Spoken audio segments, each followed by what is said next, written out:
Hola, muy buenas tardes. ¿Cómo están ustedes?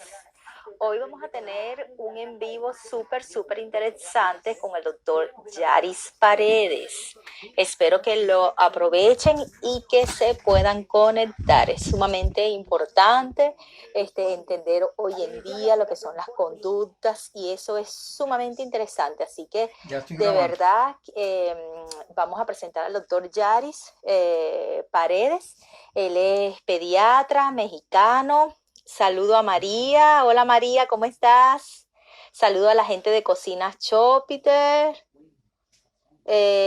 A Laine, hola, ¿cómo están?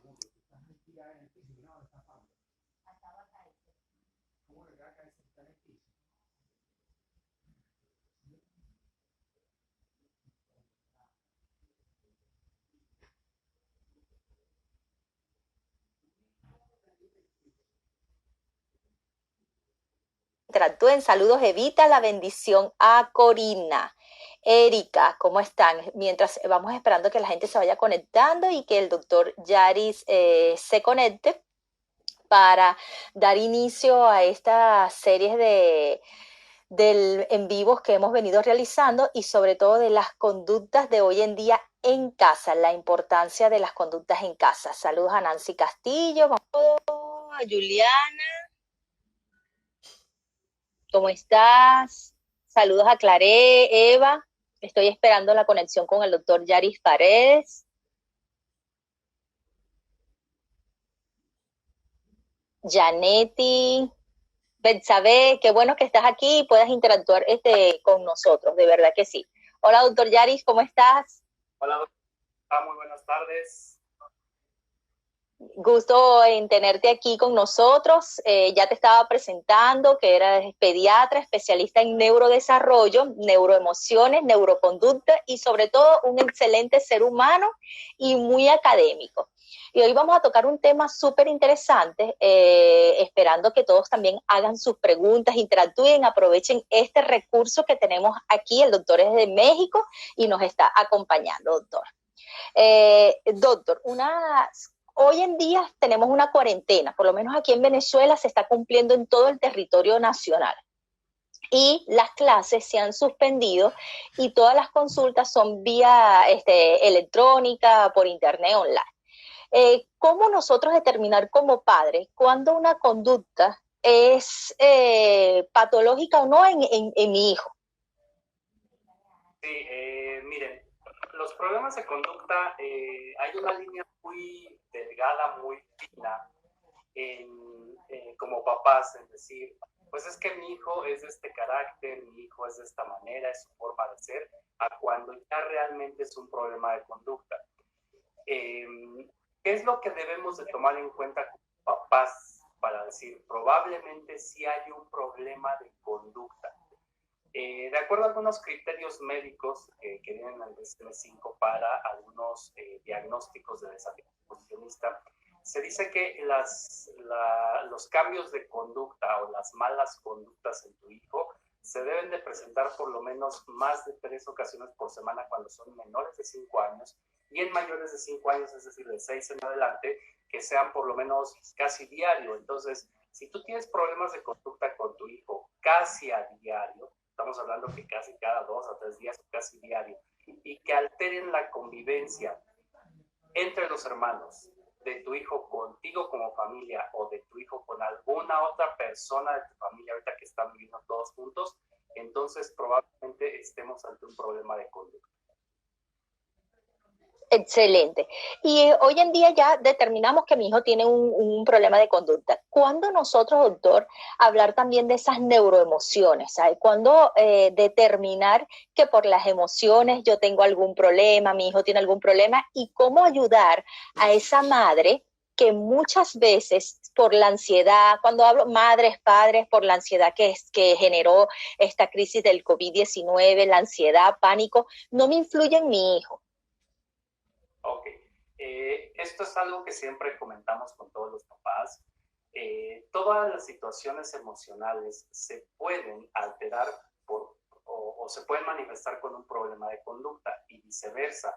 Los problemas de conducta pueden ocasionar cambios en mis emociones. Por supuesto que todo lo que hablamos cuando son infantes y adolescentes, el 80-90% de las emociones dependen de cómo está la emoción en los cuidadores primarios. Puede ser papá, puede ser mamá, puede ser algún familiar que lo cuida. Es el reflejo directo de cómo estas emociones o neuroemociones se están reflejando en un núcleo familiar.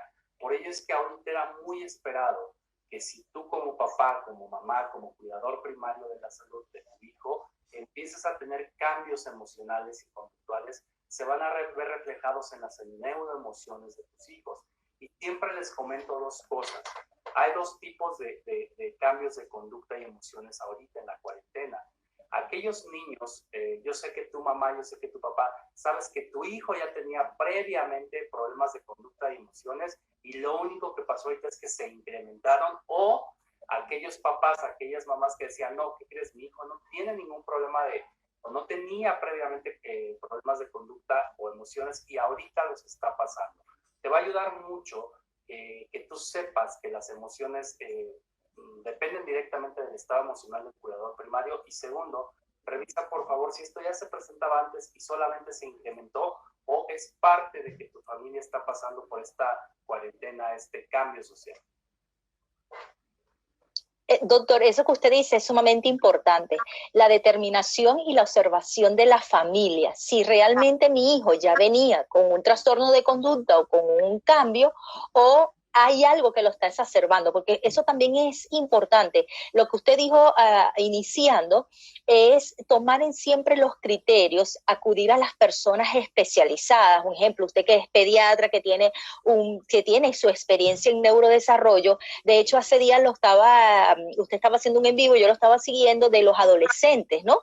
De la importancia de que usted hablaba de las funciones ejecutivas, si nos pudiera hablar un poco de eso, porque algunas veces esperamos mucho de los niños, esperamos un comportamiento que ni siquiera nosotros como adultos algunas veces lo tenemos, y eso es sumamente importante. Lo que usted explicaba, a mí me encantó, sobre la parte de las funciones ejecutivas, y yo lo estoy viendo a diario, niños de 2, 3 años que se le exigen un comportamiento como adulto, ¿no? Se le exigen que el niño no explore, que no camine, y que haga y sienta como la mamá o el papá quieren que sea. A mí me gustaría que usted tocara ese tema.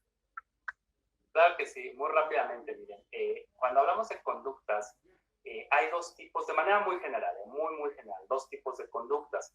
Las conductas que son conscientes, es decir, yo adulto hago una conducta de manera consciente porque tengo algo que se llama capacidad de funciones mentales superiores o funciones ejecutivas, que en los adultos son unas funciones que una parte del cerebro nos permite que tengamos capacidad de análisis, de juicio, de razonamiento, de abstracción y de cálculo. Les voy a poner un ejemplo muy sencillo.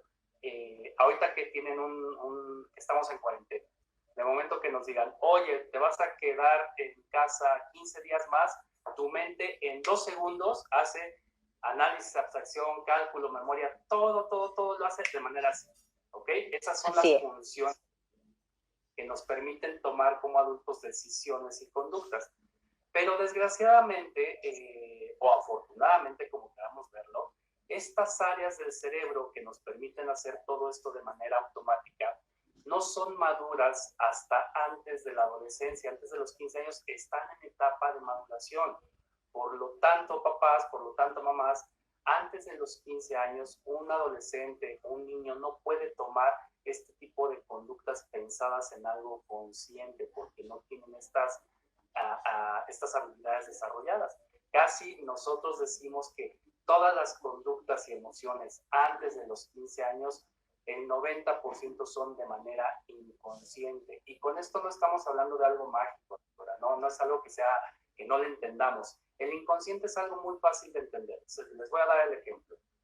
Tú sabes, tú que me estás escuchando, papá o mamá, sabes perfectamente que cuando uno de tus familiares muy queridos, papá, mamá, hermano, llega contigo y está preocupado, se le nota en la cara, tú lo sabes, sin que te hable, sin que te diga, sin que nada. ¿Qué estás haciendo ahí? Estás leyendo el inconsciente de la otra persona.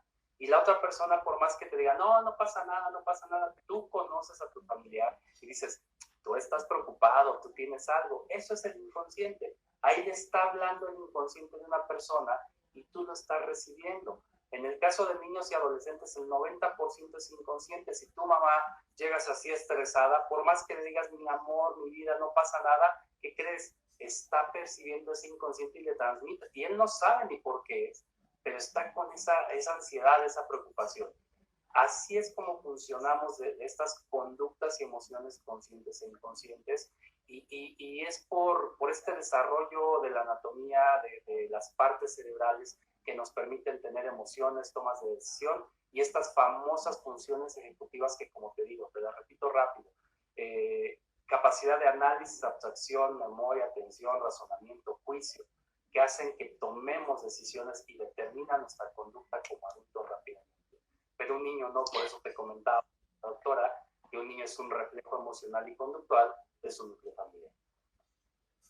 Excelente, doctor. De verdad que me gusta tocar este tema con usted porque sobre todo lo que vivimos hoy en día, esto va a ser un cambio antes y después de lo que estamos viviendo antes del virus.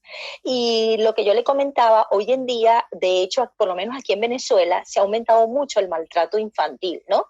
Y yo decía, si nosotros como adultos no manejamos esas emociones, esa inteligencia emocional, esta situación nos va a arrastrar a todos, porque esa es la realidad.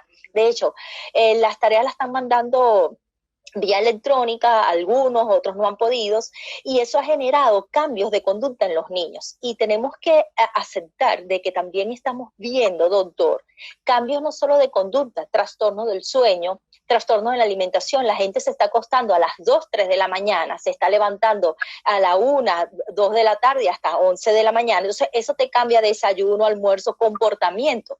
Y si como padre no descansamos, cuando el niño medio nos diga algo,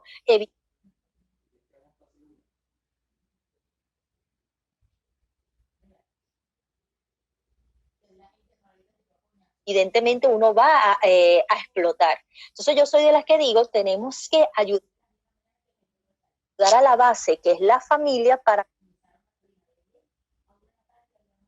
nosotros poder tener esa observación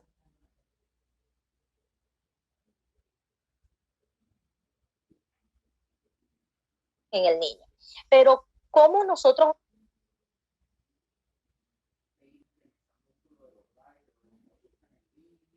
ahorita como madre, yo determino cuáles serían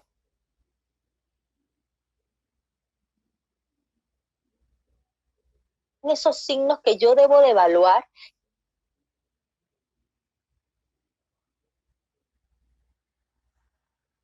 Mi hijo está teniendo un cambio que no tenía antes. Ya dijimos que la observación era la primera, pero ¿qué otros tips de esas madres que nos están escuchando, que ellos digan, cónchale, estoy frente a algo que tengo que tener la observación, que tengo que acudir porque, ok, no puedes ir a una consulta, pero puedes hacer una asesoría en línea, pueden comunicarse con nosotros vía directo por el Instagram y no quedarse con esa duda? Sí, miren, qué bueno que lo toca, doctora, porque cuando hablamos de conductas y emociones, tienen que recordar que no solamente dependen de los pensamientos, ¿verdad?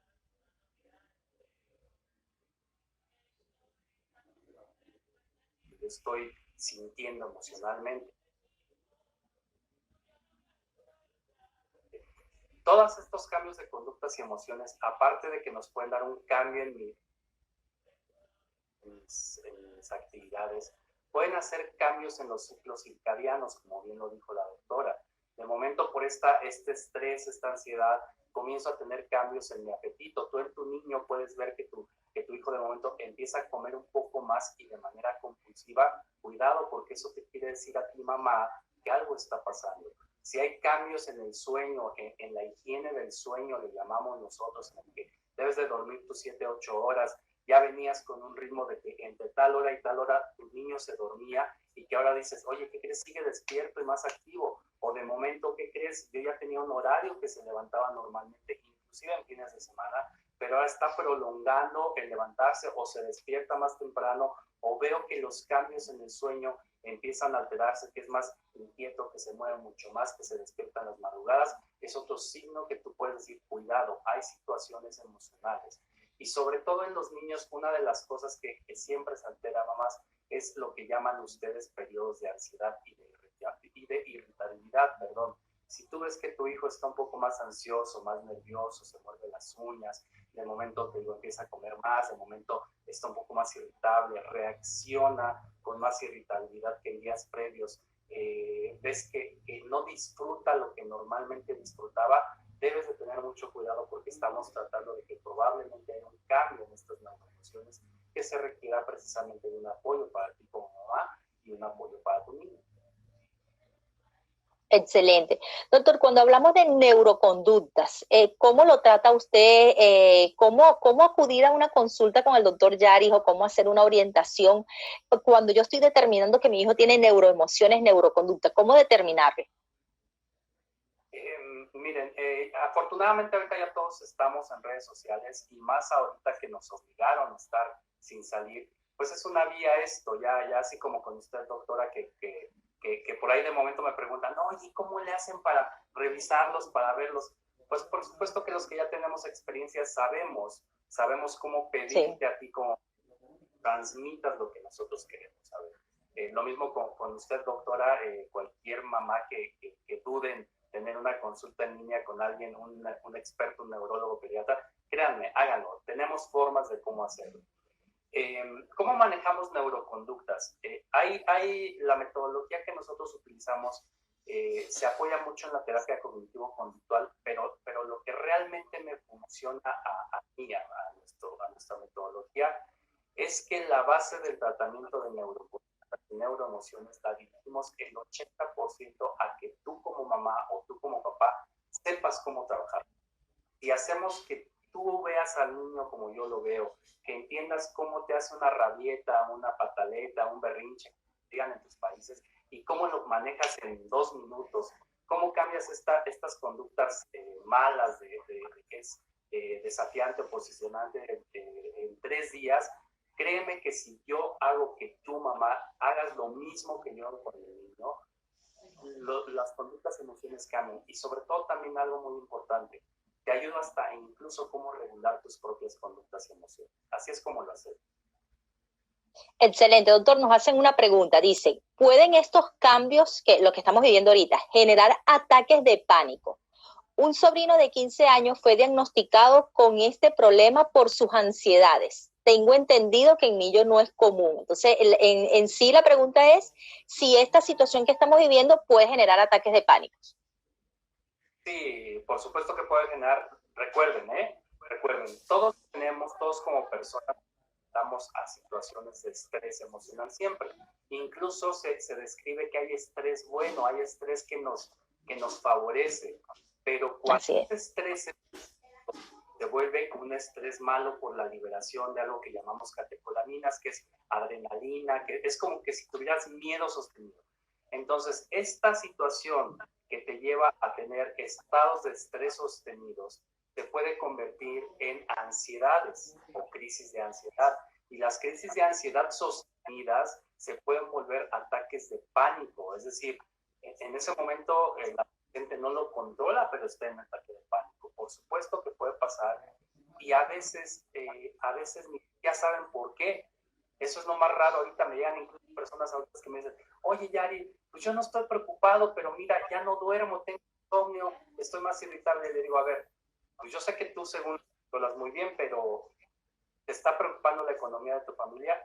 Bueno, sí, la verdad es que sí, pero lo controlo. No lo estás controlando. Piensas que sí, pero tienes un detonante y te causa una crisis de ansiedad, un ataque de pánico. Entonces la respuesta es sí, puede pasar por eso.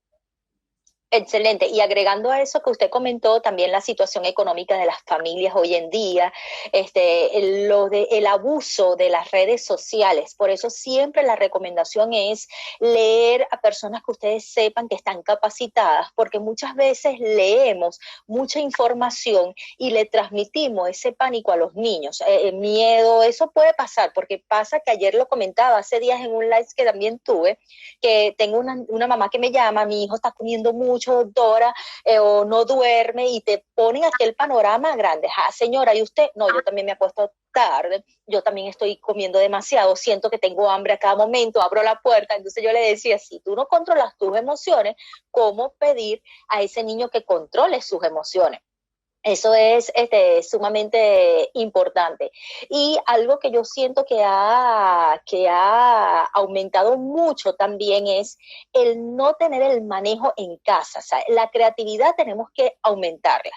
Trabajar mucho con lo que es la parte de inteligencia emocional, doctor. Yo estudio ese tema, antes lo daba en charlas en las escuelas y hoy en día se lo digo a las mamás. Tenemos que tener empatía por el otro, tenemos que conocer cuáles son, porque era lo que usted decía, yo no soy de las que clasifica las emociones en malas y buenas, sino que cuando tú no sabes identificar una emoción y no sabes autorregularla, es difícil controlarla para ti. Y si no sabes identificar que la ira o el miedo, porque eso también tenemos que sentirlo para ayudarnos, pero de lo contrario no sucede. Por acá hay otra pregunta que dice, el origen viene justamente por la cantidad de tareas enviadas.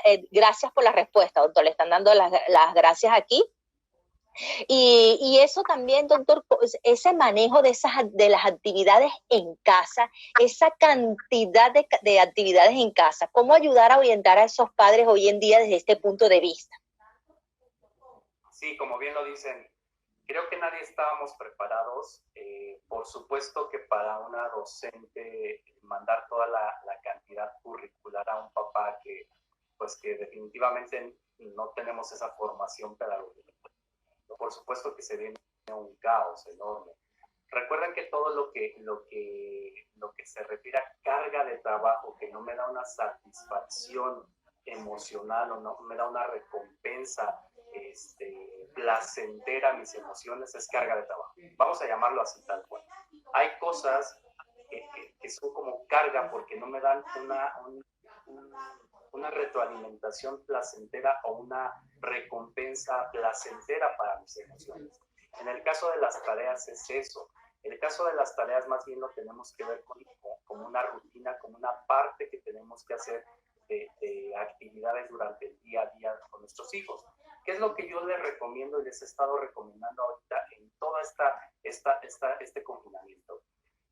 Ahora es cuando papás tienen que tener horarios muy establecidos. No les pido que hagan todo el horario de todo el día, pero sí deben de tener horarios establecidos donde digan, debo de tener 30 minutos de, un ejemplo, lo voy a hablar al aire, tengo que tener 30 minutos de actividad física.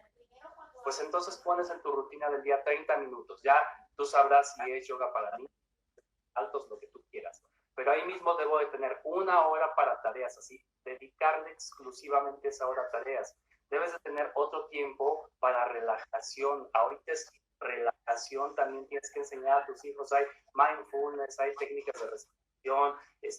Encuentren qué es lo que me desconecta mentalmente de todas estas cargas que tengo. Como yo les digo en algunos papás, una hora de hacerlo me encanta. Por ejemplo, yo tengo un hobby, entonces voy y me hago ese hobby una hora. Al otro día, ¿qué crees? Una hora de consentirnos juntos. Yo te consiento a ti 30 minutos, tú a mí 30 minutos, como sea, pero consiénteme. Oye, tengo 7 minutos de tiempo fuera, no quiero que nadie me moleste, ya estoy harto de escucharlos, denme 15 minutitos, que es mi tiempo libre, es mi zona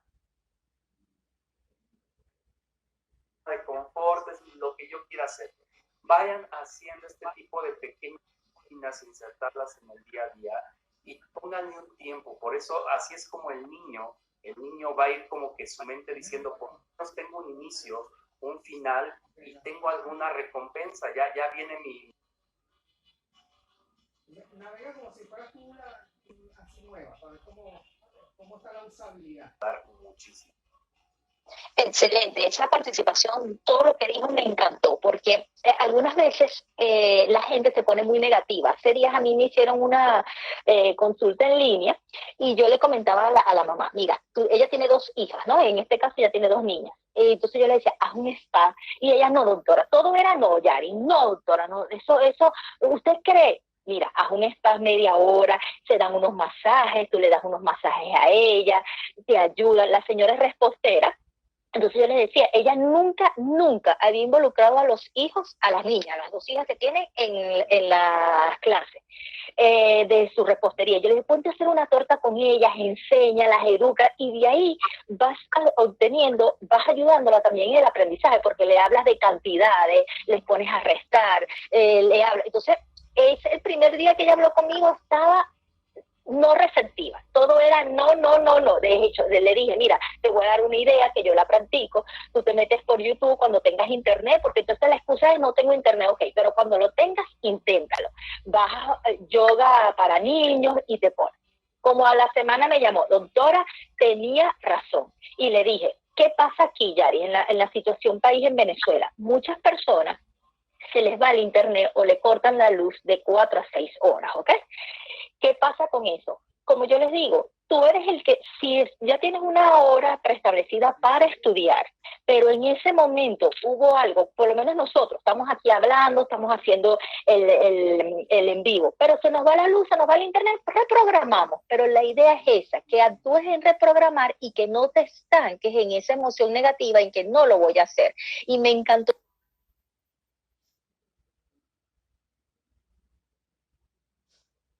otras cosas que puedes realizar. Aquí hacen una pregunta. Estoy de acuerdo con los horarios y lo estricto en el cumplimiento. Soy docente, me encuentro en Argentina. No ejerzo como tal, pero tengo niños con cargo con apoyo escolar. Que se me vaya la idea, les voy a dar una recomendación, mamá. Si no tengo yo como mamá, como papá y habilidad,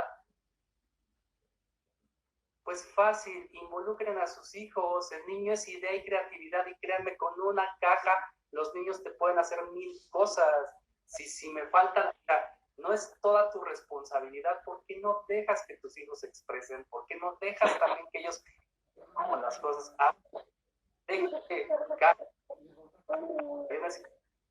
Todo un cuento. Así es que si acaban las ideas, deja que tus hijos las hagan. Así es, excelente. Por aquí nos dicen, es el momento de ser creativo y abrirse a las posibilidades de desarrollar nuevos aprendizajes en los niños. Excelente. Es así, Betsabe, saludos a todos los que se están conectando. También queremos saludar por aquí a Catherine, que se conectó, y bueno, la idea es que vayan realizando sus preguntas y aprovechar a este magnífico doctor que es especialista en neurodesarrollo. Doctor, una pregunta que me habían hecho antes de comenzar el live, ellos me habían comentado, cuando tenemos niños de diferentes edades, 2, 4, 6 años, en este caso la mamá en específico me decía que tenía esas edades, 2, 4 y 6 años.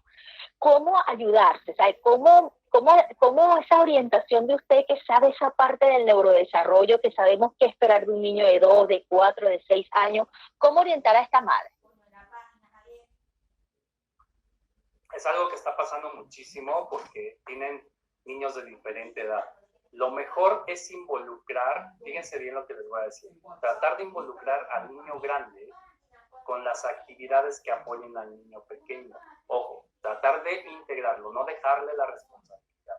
Segundo, recuerda que cada niño tiene diferentes comportamientos de acuerdo a su edad, y sí te va a servir mucho el conocer cómo se comporta de manera general un niño menor de 3 años, un preescolar y un escolar, porque cada uno tiene, digámoslo así, comportamientos diferentes. Si tú puedes conocer eso, ahí hay mucha información, y si no, con todo gusto, mándame a mí una solicitud, te puedo orientar con una, pero trata de hacer que tu hijo grande pueda ayudarte e integrarse con el cuidado del chico. Ahora, si tienes alguno que de momento tiene problemas de conducta, yo te recomiendo que primero controles al que es el que que controla a los demás. Siempre hay uno que es el que descontrola a los demás.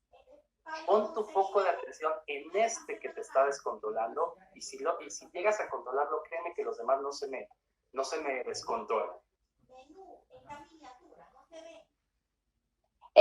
Aquí hay una mamá que decía eso, esa es mi duda, tengo 3 niños de edades diferentes y a veces no me doy basto con los 3. Y ahí, agregando lo que usted comentaba, no sé si quiere agregar otra cosa con respecto a esta pregunta, es eso que usted comentaba, controlar al que es como más hiperactivo, de repente el que acarrea más problemas, tratar de hacer ejercicios grupales, que todos participen, de manera de que no puedas tener un agotamiento, porque esa mamá que me comentaba, lo que yo le decía, me decía que, bueno, que lo difícil algunas veces es eso, porque cuando está terminando con el niño de 2 años, tiene que comenzar con el de 6, y yo le comentaba que una de mis recomendaciones eran los ejercicios grupales, porque tienes que hacerlo, porque eso te ayuda también a que sus hijos, sus hermanos se compenetren, buscar el que tiene mando para que este que tiene mando ayude con los otros, eso es sumamente también importante, no darle la responsabilidad de padre, sino como que nos ayude, ¿ok? Y el que uno vea que es como más pila, ponerlo hasta como uno llama el niño sombra o el que ayuda. Por aquí dice, excelente tema, lo felicito, saludos Gabriela. Hay una herramienta que trabajo con mis papás, que es cuando definitivamente si tienes 3, tus horarios son, es algo que tienes que hacer de ya. Es un cuadrito muy sencillo, mamás, donde en tu primer columna le pones hora, les voy a poner un ejemplo, hora 5 de la tarde, hora 5 de la tarde en tu primer columna.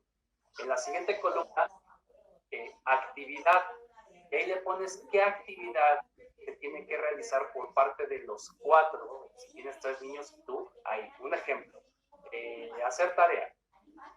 Después de la siguiente columna pones el nombre de tu hijo número 1, hijo número 1. ¿Qué tiene que hacer? ¿Qué responsabilidad le toca de 5 a 6? Ahí lo pones. Y en la siguiente columna, hijo 2, en la siguiente columna, hijo 3, y en la última le pones mamá, para que todos sepan qué responsabilidad les toca dentro de esta convivencia grupal. Te va a ayudar mucho a que tú lo hagas, que te ayuden a hacer estos pequeños horarios, pónganles ahí recortes, pónganles algo visual para que todos sepan qué es lo que tienen que hacer en esa hora. En la actividad grupal, 6 a 7, actividad grupal, punto, ¿no? Entonces, les ayuda mucho a ir organizando, que el niño sepa qué es visualmente qué le toca hacer en el horario. Sí, y yo trabajo mucho, doctor, con el método de los pintogramas, tratar de explicarle a los niños a través de los dibujos, y hoy en día me ha prestado mucho o me ha ayudado mucho como metodología los cuentos. Entonces yo trato de que a través del cuento, cuentos imaginarios, que hago como la escena familiar, ¿no? Y a través de esa escena, pero a través de cuentos, y siempre utilizando la neurolingüística positiva. Yo trabajo mucho con la parte de neurolingüística positiva porque también hoy en día los niños han evolucionado y no es esa metodología que nosotros teníamos antes, de que de repente el golpe, de no escucharlo, sino también aprenderlo a hablar. Usted decía algo importante ahorita, cuando nosotros nuestra cara, nuestras facciones, muchas veces un hijo se sienta a hablar con uno y tú estás viendo el teléfono o estás mirando a otro lado, o simplemente el niño termina de hablar y entonces tú le haces una pregunta de lo que ya te comentó. Y lo que usted decía, los hijos son perceptivos, entonces ¿cuándo también como padre saber escuchar a tus hijos? Claro, por supuesto. Recuerden que esto es muy sencillo. Yo quiero comunicarme con mis hijos, tengo que ponerles atención. La comunicación de nosotros los humanos es una comunicación social. Tiene que ser de ida y vuelta, debe de haber un emisor y un receptor. Si no hay un emisor receptor, se corta la comunicación. Y recuerden que hay comunicación verbal y no verbal. Verbal es, hola, ¿cómo estás? No verbal es, ¿y ya ven que me entendieron? Entonces la comunicación es un acto humano que es para socializar y debe de haber un emisor, un receptor, y viene de ida y vuelta. Entonces eso es lo que tienen que hacer, emocionalmente escuchar a tu hijo, y como les dijo la doctora, los pictogramas ayudan muchísimo. Hagan el horario, utilicen pictogramas incluso para el reconocimiento de emociones. O si estás irritable, no sabes qué sientes, dame esta carita donde está enojado y yo te voy a entender. Utiliza utilicen pictogramas, utilicen el cuento, y como les dije al principio del live, cuando mi mente tiene una recompensa positiva, funciona. Es decir, si todos van contigo, mamá, puedes ponerles ahí en su horario y quien junte 3 puntas al día, le va a tocar escoger la cena. La recompensa no crean que es dinero, no crean que es otra cosa. Si hay una recompensa, el niño se estimula. Oye, ¿qué crees? El que junte hoy en 2 días 5 palomitas se duerme contigo en mi cama. Ejemplo, ¿no? Entonces, hay que buscar también recompensas positivas. Va a ayudar mucho.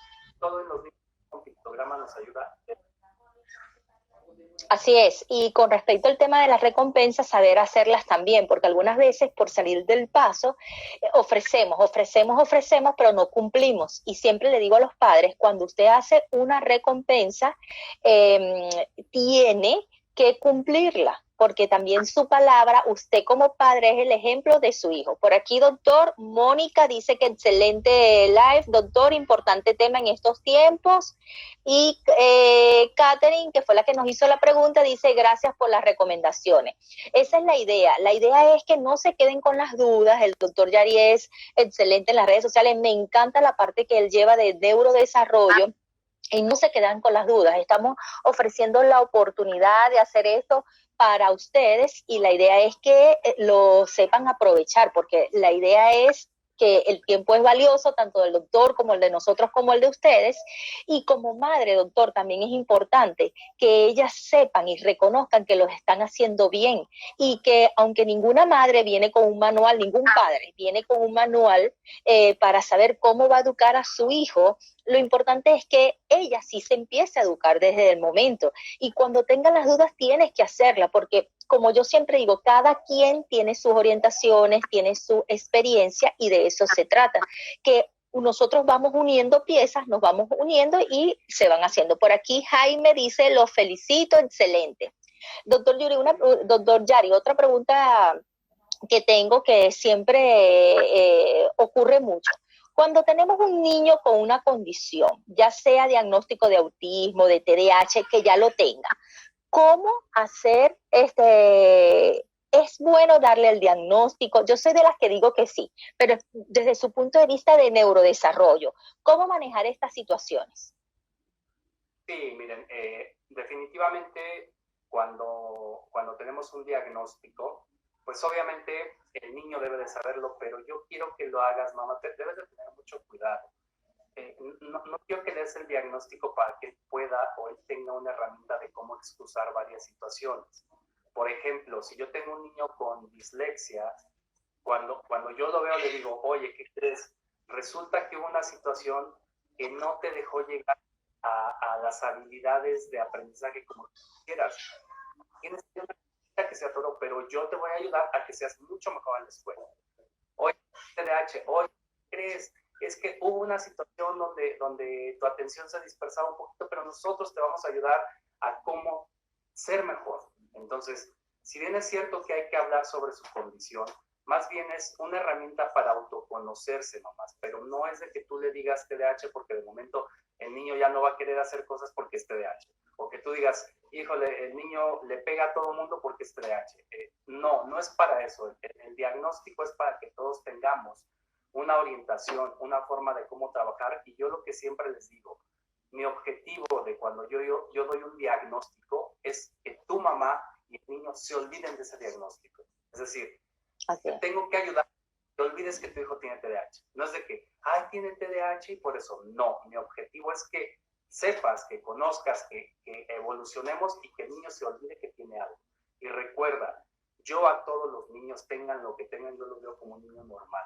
Aunque tengan autismo, yo digo, no, aquí está haciendo un problema de conducta. Eso no es autismo y trata el problema de conducta. Y ponte las pilas, mamá, ¿no? Este niño, es TDAH, ¿no? ¿Qué crees? Ahorita está haciendo un problema emocional y trata el problema emocional y exígele como un niño normal. Oye, doctor, pero tiene 5 años y tiene una edad mental por el autismo de 2. No importa, exígele de un niño de 2 años sin problema. Entonces, la idea es de que damos a los niños como son. Yo estoy de acuerdo con usted y sobre todo no utilizar los diagnósticos como excusa, sino para que sean un apoyo y los ayude. Doctor, por aquí dice Marcial, saludos, muchas gracias por todas las recomendaciones desde Barquisimeto, Venezuela. Y nos hacen una pregunta, ¿qué hacer cuando un niño no expresa sus emociones de amor, sino rabia? ¿Cómo ayudarlo a sonreír o a expresarse? Por lo menos unas recomendaciones para Moni. Ok, recuerda que los niños no van a saber cómo expresar sus emociones. En este caso, tu hijo con ese enojo está demostrando todo. Tristeza, todo lo está haciendo porque es la única forma que él aprendió a que tú le das esa atención. Entonces, incluso tú te has dado cuenta, me imagino que te has dado cuenta que entre menos le haces caso, más se me pone agresivo, porque es la única forma que sabe en su subconsciente. ¿Qué es lo que tienes que hacer primero? Y te recomiendo ese primer paso. Habla con él, explícale a su nivel, por supuesto, que hay emociones de cómo se siente y que no es malo tener esas emociones. Y una de las cosas que te va a ayudar mucho a que él empiece a expresar es lo que dicen los programas. Ponte programas o el semáforo de emociones famoso y vele enseñando, oye, ¿estás enojado? ¿Realmente estás enojado? El sticker de enojo, o te sientes mal físicamente, el sticker de mal. Entonces, si tú empiezas a poner en tu hijo que se sepa expresar, realmente te vas a ayudar muchísimo y te va en por dónde empezar. Imagínate qué tal si no es enojo, qué tal si es ansiedad o le duele la cabeza o está con miedo, no sé, ¿no? Entonces, utiliza estos programas que nos ayudan. Y no, y que está frustrado también, muchas veces pueden estar frustrados, no saben cómo expresarlo, y era lo que usted comentaba, hacen esas expresiones de forma de pataleta. Por aquí también alguien nos dice, Betsabe nos dice, el diagnóstico también dependerá de la edad y madurez emocional. Sí, evidentemente que sí. Y había alguien que comentaba, tengo un niño con autismo, en estos tiempos de cuarentena ha tenido mucha frustración y no quiere realizar las tareas del colegio y se pone agresivo. Ahí la orientación, Gabriela, en forma general, cuando uno tiene un niño con un trastorno del espectro autista leve, como decía el doctor, eso no es un diagnóstico para que él no sepa manejar sus emociones, tenemos que ayudarlo, pasa algo, puede ser la técnica, como uno dice, para realizar tareas. Ellos algunas veces tienen como comorbilidades las conductas oposicionantes desafiantes. Y al tener ese tipo de conducta, muchas veces cuando uno dice ya decir tarea, de repente uno los entusiasma, vamos a hacer una actividad, tú lo vas a lograr, si no lo lograste hoy, lo vas a lograr mañana, y de una u otra forma ir ayudándolo. Pero si uno atrae al niño a sentarse porque tienes que hacer la tarea, porque es obligado, muchas veces vas a tener ese rechazo. De todas maneras, cualquier duda me puedes escribir al directo y te seguimos ayudando. Hay alguien por aquí que dice... Saludos Marlí desde España, saludos a Ángel, Neuroángel Kids. Neuroángel es parte del proyecto de Neuronas al Aire. Él es mi compañero, colega, en donde tenemos ese proyecto que lo que hacemos es educar e informar y evidentemente ayudarnos, porque como dice el doctor Yari, si no nos educamos, si no nos informamos sobre esto, evidentemente no hacemos buen manejo. Por aquí también nos sugieren, doctor, mi hija tiene una dislexia y la maestra me dijo que no encontraba qué hacer para realizar la adecuación, porque los niños le reclaman que tienen más preferencia por mi hija, porque tiene más preferencia por la hija. ¿Qué orientar ahí, doctor? Sí, miren, en el caso de niños con problemas de aprendizaje, es muy importante que se tenga una buena coordinación mamá, docente y alumno. Porque aquellos niños que tienen estos problemas de aprendizaje van a necesitar muchísimo en el buen sentido una adecuación curricular. Entonces, lo que hacemos nosotros es que, primero que nada, hablamos bien con la docente si tiene alguna duda y si no sabe hacerlo, nosotros lo tenemos que orientar como papás y como profesionales de la salud. Es lo primero, hay que apoyar a la docente. Segundo, recuerda que todos aquellos que tienen algún problema van a evolucionar todavía aún más alguna de sus inteligencias múltiples, o son buenos para dibujar o para construir o para moldear o para algo.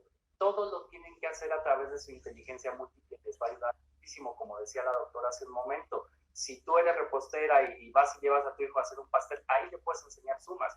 Entonces, si tú apoyas al docente, si tú encuentras la inteligencia múltiple de tu niño y se trabaja de esa manera conjunta, créeme que no va a haber ningún problema y la maestra no va a tener que estar pegada con tu niña, porque también, recuerda, fuera del problema, yo le tengo que exigir que tenga su horario, que haga lo que le corresponde, etc. Por eso es el problema con la docente, que tiene que estar muy pegada con ella, y no, debemos de hacerla que también trabaje sola. Sí, y es importante, doctor, ese tema que usted está introduciendo, inteligencia múltiple.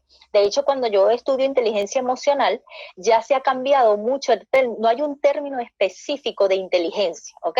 Antes se hablaba, ok, se sigue hablando de lo que es el coeficiente intelectual, pero es verdad, de repente yo soy muy buena desde el punto de vista de un área, pero de repente usted me pregunta otra área, yo no sé responder, y eso no quiere decir que yo no tenga un nivel de inteligencia. Eso también, que usted, ese punto que usted está hablando es un punto para desarrollarlo muchísimo, porque algunas madres se fijan en las debilidades que tiene su hijo, pero no se están dando cuenta que tienen virtudes en otras áreas. Eso es sumamente importante. De hecho, yo tuve un caso, doctor, de un niño con trastorno obsesivo compulsivo. De hecho, hoy es ya adulto, ya tiene 18 años, pues ya pasó esa edad.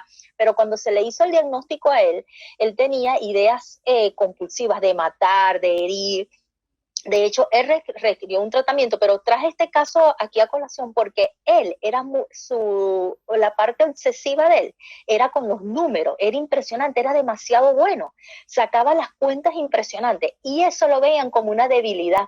Sin embargo, cuando con la ayuda de una terapista conductual que yo tuve, el psicopedagogo, y conmigo, las orientaciones que se le dieron, hoy en día es brillante. Él emigró de Venezuela y hoy en día es brillante porque se le pudo aprovechar esa área obsesiva con los números, y ese es el ejemplo que queremos dar aquí, pues.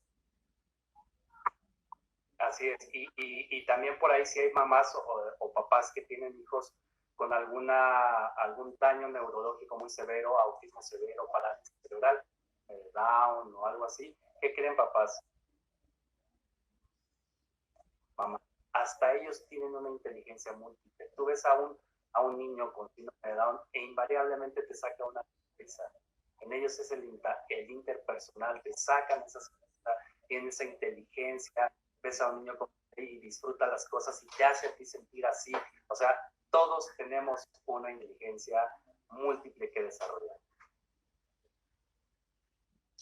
Por aquí nos dicen también, mi hijo tiene TDAH. Cuando él se frustra porque no piensa que no puede hacer alguna actividad, está mamá y papá para decirle que tú sí puedes y verás que sí lo lograrás. Claro, es que evidentemente el apoyo de los padres es sumamente importante. Como terapistas, el doctor Yari como especialista, mi persona, aprovecho de saludar a Natalie y a Mónica que están conectadas y nos están escuchando. Puedes tener podemos tener esas observaciones, pero si usted como madre no hace ese apoyo, de hecho, hoy en día parte de las terapias de todos los niños con condiciones y sin condición es la madre, la maestra, lo que decía el doctor ahorita. Tenemos que ayudar a orientar a esa madre, porque si no la ayudamos no hacemos absolutamente nada, y eso es sumamente importante. Y de ahí se basa lo que nosotros hacemos, el doctor Ángel Cermeño y mi persona, junto con el equipo de Neuronas al Aire. Si educamos la maestra, doctor Yari, si educamos a esas madres, si educamos a la sociedad en general y comprometemos a todo el mundo, esto es lo que usted dice, esto pasa a ser algo normal en la sociedad. No tenemos que hablar ni siquiera de inclusión, porque socialmente estamos preparados. Y también voy a hacer un comentario que les pido que tomen mucho en cuenta. Yo sé que echamos muchas ganas para diagnósticos, para tratamientos, para que sean nuestros hijos mejores, estamos sobre ellos, hacemos mil cosas, pero ¿qué creen, mamás? Son niños, también déjenlos ser niños, que se batan en el lodo, déjenlos que coman arena, déjenlos que, bueno, en algo saludable, ¿verdad? Pero vamos, no pasa absolutamente nada, los niños necesitan ser niños. No se olviden de eso. Mira, eso es sumamente lo que comentaste, doctor Yari, excelente.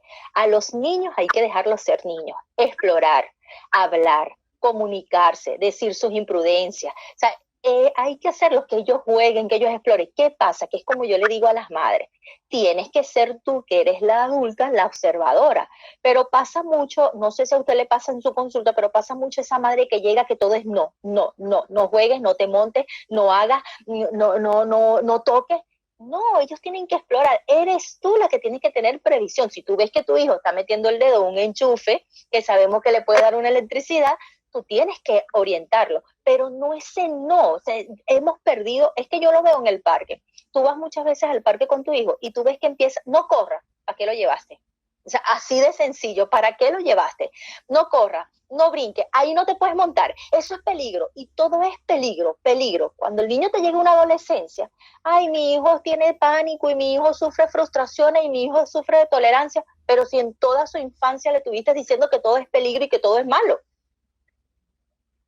Sí, les voy a platicar algo que me pasó el fin de semana. Estamos en la casa, en su casa, y están construyendo unos primos. Entonces tenían un montón de arena grande, un montón de arena para construir. Pues tengo dos sobrinos, uno de 1 año y medio y otro de 2 años. Pues uno fue, se quitó los zapatos, se fue a la arena y lo siguió el otro.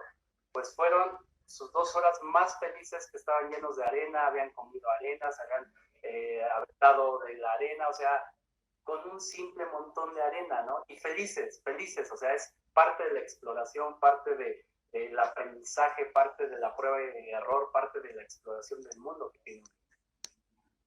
Así es, doctor. Aquí Natalie, quien es una terapeuta conductual excelente, que ayer de hecho hicimos un live con ella, nos comenta, ayer no, el viernes, que ya estoy desubicada, nos comenta que sí, que la supervisión y la comunicación es elemental, lo que usted decía, y excelente eso. La doctora Marlí Escaya nos comenta, importante no compararlos con otros niños. Ese tema es sumamente importante, doctor.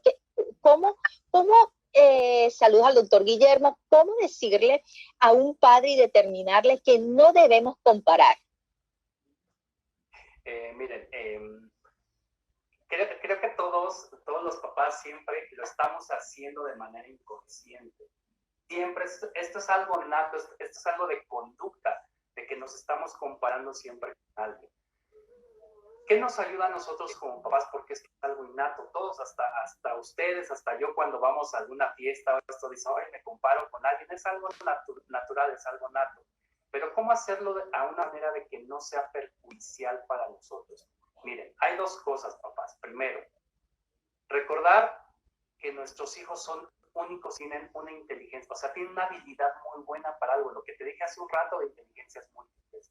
Tú podrás ver a un niño que va muy bien en la escuela, que es el aplicado, que todos sacan 10, pero ¿qué crees?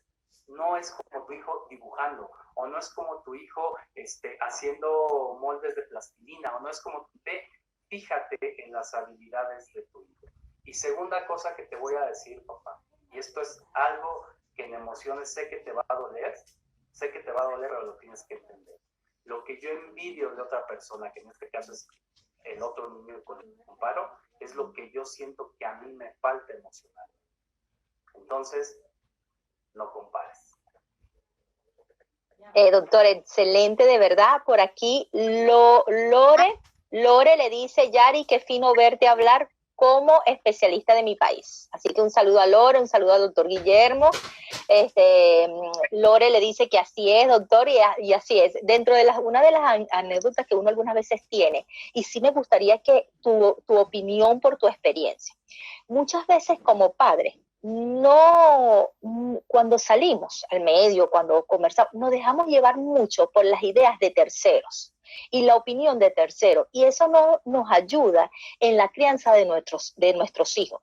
Tú comentaste excelente esa parte de lo que es la competencia, pero Yo quiero educar a esa madre que hacerse esa soldera social, que muchas veces salimos y nuestro hijo hace una pataleta y ante ese comportamiento de la pataleta no vemos la emoción de nuestro hijo, qué le pasó al hijo, sino lo que está expresando el otro. Ok, mamás, ahí les va sencillo y si me lo entienden, ya están del otro lado. ¿Cómo hacer oídos sordos? Es muy sencillo. Primero que nada, en realidad, pregúntate cuál es tu miedo o tu mayor miedo de que tu hijo esté haciendo estas conductas. Y te la voy a responder. Sencillo. Y ya te ahorré 30 terapias psicológicas. Tu mayor miedo es que te vean como un fracaso como mamá.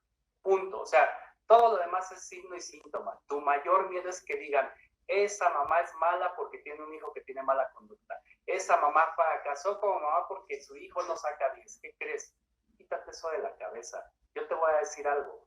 No tienes culpa. Has hecho lo mejor de ti. Has hecho desvelos. Has creado a un hijo. Lo llevaste 9 meses ahí en la pancita. Le diste emociones, le diste conducta. Lo cuidas. Nadie como tú cuando está enfermo. Nadie como tú cuando estás preocupada por ellos. Olvídate de culpas. Lo has hecho muy bien.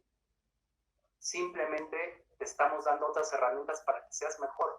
Pero olvídate de eso. No has fracasado como mamá. No tienes la culpa. Haz oídos sordos y disfruta a tu hijo porque a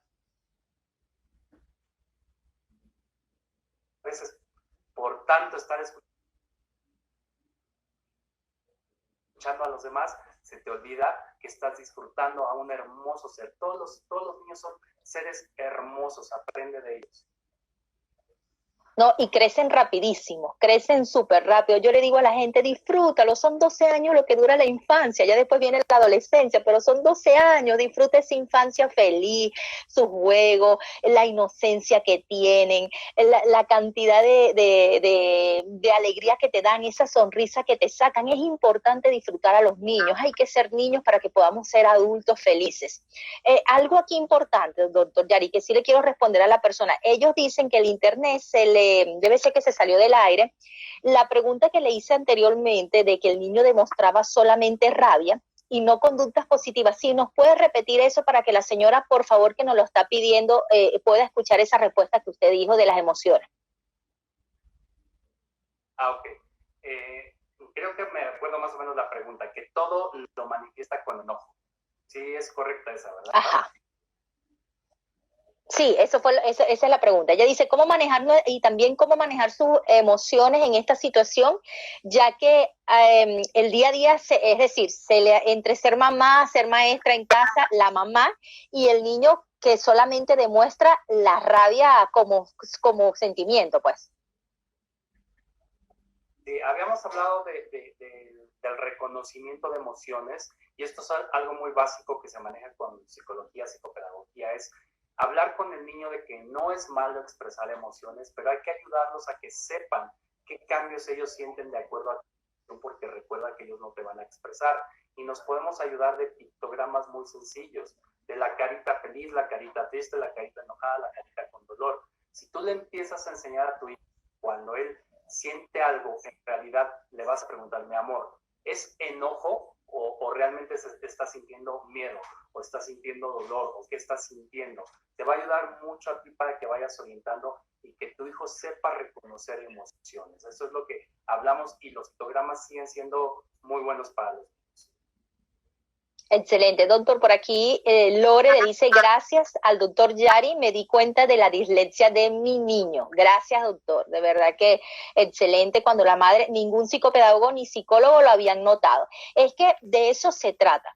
Cuando evaluamos al niño, Lore, de forma integral, lo entendemos, porque por eso a mí me encanta, de verdad, doctor Yari, yo soy su admiradora, porque a mí me encanta cuando estudiamos, yo digo que todo pediatra debería tener, aunque sea un estudio de neurodesarrollo, todos, para entenderlo. Una vez que nosotros ya tenemos conocimiento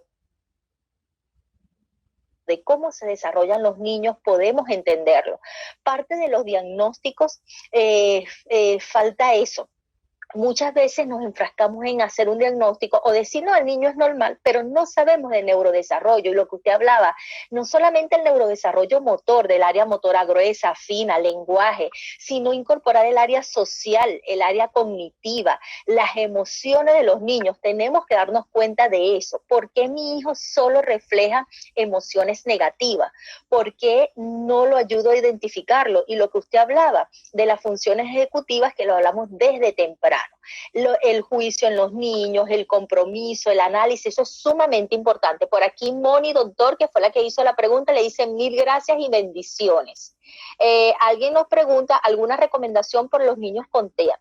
Las recomendaciones para los niños con trastorno del espectro autista, en general, es primero ayudarlos con el contacto visual, que las conductas sean cortas, las indicaciones deben de ser claras, precisas y detalladas, porque hay que recordar que el trastorno del espectro del autismo tiene varios niveles, grado 1, 2 y 3, y van a depender de si el niño, cuál es la dependencia que tenga ese niño para alcanzar sus actividades, si tiene un alto funcionalismo o no. Entonces, cualquier duda, si quieres tu caso, me lo pasas al directo y yo con mucho gusto le respondo. Doctor, nos quedan 24 segundos para finalizar. Muchísimas gracias a todos. Síganos en redes sociales, la doctora tiene muy buen contenido, nosotros y todo lo que les podamos orientar y ayudar. Yo siempre he dicho que mejor